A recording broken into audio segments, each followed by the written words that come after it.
หมายสูงพี่น้องผู้ปันแห้งสื่อข่าวแซนมีเดียเขาดังเสียงนะครับเนาะเมื่อในก่อแมนยาในวันที่28เดือนธันวาคม2025นะครับตอนด่าในรายการข่าวตอนในเดียวดังข่าวเงาเกี่ยวกับไปลองใบเสยืดตกไหลเครื่องบินซึกมัน2ลำยาวซึกขางแข็งเอกนะครับเนาะขึ้นปืดปางตึกซิมเวงปั้นเหมาะซิมได้ปางเศร้าตีหิมจักระ21นั้นละลายตีภายซึกขางแข็งเอรัดว่าปางตึกซิมเวงปั้นเหมาะเมืองขางนั้นขึ้นแต่ยาวตะผมปองแข็งซิมได้ปางเศร้าจักระ21นั้นหลายตีอยู่วันในเขาเมื่อวันที่27เดือนธันวาคม2025เข้ายามกลางเดือนเจ้า4โมงนั้นตะผมปองซึกขางแข็งขึ้นแต่ปืดปางตึกซิมเวงปั้นเหมาะเมืองขางนั้นแหละเมื่อเข้ายามกลางนั้นเปลี่ยนปางตึกขาวแห้งคิมเงางุ่นซึ่งมันจักระ21นั้นเสร็จแล้วจุ่มลุกพื้นซิมได้ปางเศร้าซึ่งมันหลายตีปะดังตีโรงแรมวินไลน์นั่นวันในค่ะภายข่าวซึกขางแข็งรัดว่าเมื่อวันที่20เดือนเมษายนจุ่มลุกพื้นยืดตกเครื่องบินซึ่งมัน2ลำไว้เสนั้นก็ปางตึกเย็นกว่ากำหนึ่ง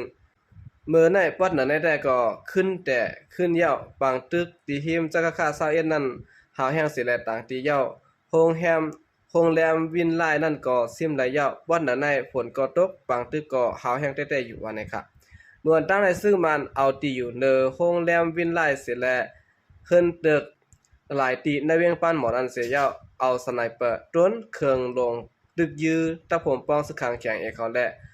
อำขึ้นหน้าไหลเสียตะเมื่อได้ก็โทษซึกจำไรจักระ21จำสุดยอดวันนี้ค่ะเนาะเวียงปั้นหมอใน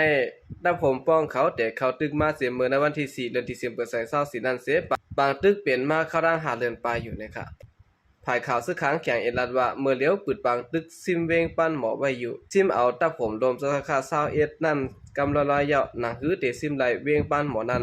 เฮอก้นเมืองข่มมือกันป้าวันนี้ค่ะในบางตึกซิมเวงปั้นหมอนั้นเตมีไว้ร่างฝ่ายซึกขังแข็งและ KNTF MOD KNA APSDF และ AA KIA เขาข่มกันเสตึกยื้อซึกมันไว้วันนี้ค่ะเอาคันนี้ก็เป็นข่าวงาวในคณะตั้งซึกขางแข่งเอเดรังของสีซึกมันนะฮะไล่เปลี่ยนปางตึกกันหาวแห้งตีเวงปานเหมาะเนี่ยเนาะร่างฝ่ายซุ่มลุกพื้นซึกขางเขาก็คัดสรรตึกเนี่ยเนาะแต่เด็ตึกซิมหมดไล่ขึ้นเวงปานหมอนั้นขึ้นตีขึ้นนะครับสืบสิแนวข่าวขึ้นมาถ่อมด้วยข่าวงาวเกี่ยวกับเรื่องจอมพ่อหนองเมืองไทยก็เก่าตึกส่วนหาซึกไทยเพียวมวย8ยามเมากับอันซึ่งว่า USA เฮ็ดออกนะครับทักษิณชินวัตรจอมพ่อหลวงก็เกาะเมืองไทยรัดไว้เมื่อวันที่27เดือนธันวาคม2025ในว่ายาเมากำอัน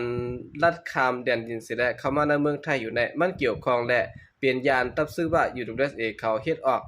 เกี่ยวกับไปลองยาเมากำในสังว่าผ่าลงปองจึงมันแกลิดไหลซึ้งตามตัวทักษิณติกก็แกลิดหังกวยในเขาเกี่ยวกับไปลองยาเมากำอันตับซื้อว่า USA เฮ็ดออกในมันเจ้าไล่ลัดกว่าดีปางโอโกเกี่ยวกับลองแกดเคกังยาเมากำอันจัดเฮ็ดตีลุมผายกุ้งกำลองยาเมากำ ONCP ว่าลองปัญหายาเมากำอันเหลืองเพอยู่พองยามเมื่อเหลียวแน่มันมีจุ่มซื้อว่า USA อยู่ภายหลังและหนังหือเตให้หามและเพียวมวย8ไหลนั้นโหลไหลมีลองก้องสันลองเข้าออกกันตั้งเมืองหิมความสิได้แห่กังกว่าอยู่วันในค่ะสืบราแทงว่าเนื้อข้าวดั้งหลายเรือนในถูกลีไว้ลองแกลิดการเฮ็ดออกยาเมากำในเป็นเปิงลงเสียและเพียวมวย8อยู่พ่อหลวงเมืองไทยอันมีนอกเมืองซึ่งนั้นก็เกี่ยวลองยาเมากำซึกว่าในถูกดีกับสืบเมืองหิมความเสียและเลยสินั้นเฮาถูกดีมีจากอีรู้ต่อผู้เขียนเฮาอย่าว่านะครับนอกเลยสิในหลวงปองซึ่งไทยก็ปืนเผาไว้ว่าในปีในการค้าขายยาเมากำข้ามแดนดินเข้ามาที่ในเมืองไทยนำมาเสียและเกี่ยวลองยาเมากำในก็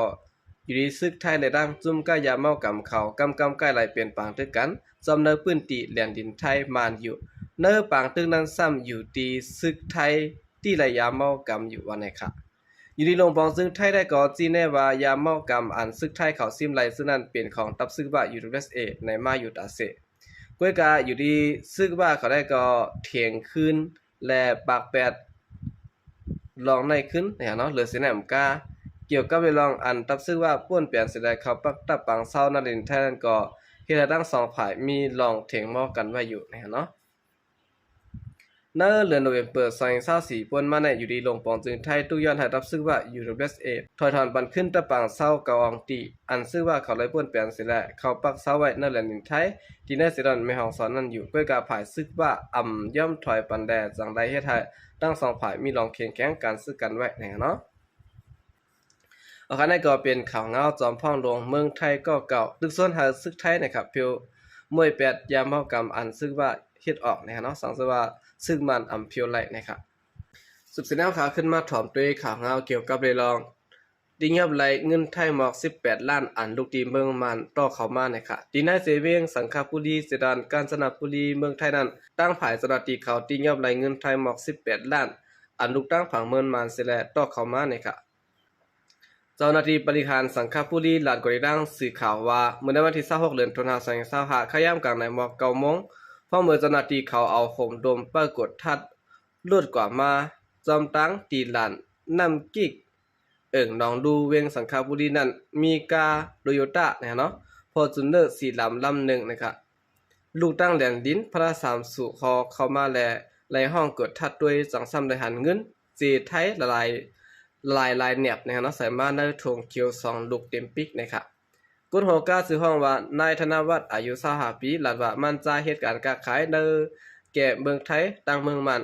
เงินจะนั้นเป็นอันขายไรโคกุ่นในเมืองมันสิแลต่อเขามาขึ้นฝั่งไทยแต่ได้มาลงทุนล่างซื้อขึ้นโคกุ่นว่าไงค่ะมันจะรัดภายเฮิรนหลังหนึ่งอันมีดีแดนดิน2เมืองสิแล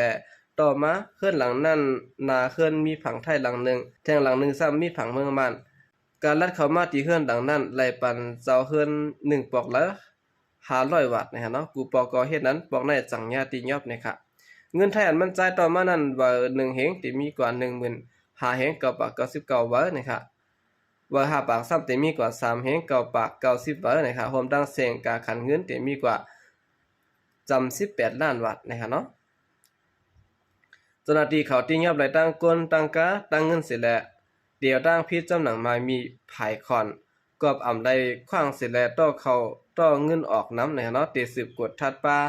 นาการต่างงานเสห้องเสร็จถามป้าดังเจ้าเฮิรนตีเรียนดินนั่นในเขาในบักเบิงไม้มีภายขอนเมืองไทยมีไว้ว่าป้อติดต่อเขาเงินออก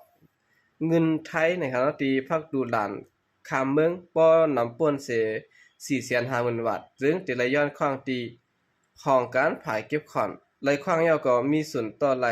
ถึง2ล้านกว่าสั่งว่าเฮ็ดจำปักเบิงซึ่งจางญาตามตกขอกป่วน10 ปีว่าในเขาเอาค่าในก็ตั้งภายเจ้าหน้าที่เขาติ้งยับไหลนะครับเนาะสังว่าถูกเปิ้นซิมกว่าได้ก็ดีสิหลายเด้นะครับตั้งภายเจ้าหน้าที่เขาได้ก็ตื้นถางเถิมว่าเงินในที่เป็นเงินอันผิดหมายมีอันเกี่ยวข้องกับจำแกงคอเซ็นเตอร์อยู่ห่างนะครับเอาค่ากำเนิดสุดในก็ยินจมนับยองของมันถึงพี่น้องผู้กำแถมปัญหาก็ตั้งเสียงอยู่เขายินจมนับยองอย่างนำเสข่าวใจก็เรียกมาสงค่ะ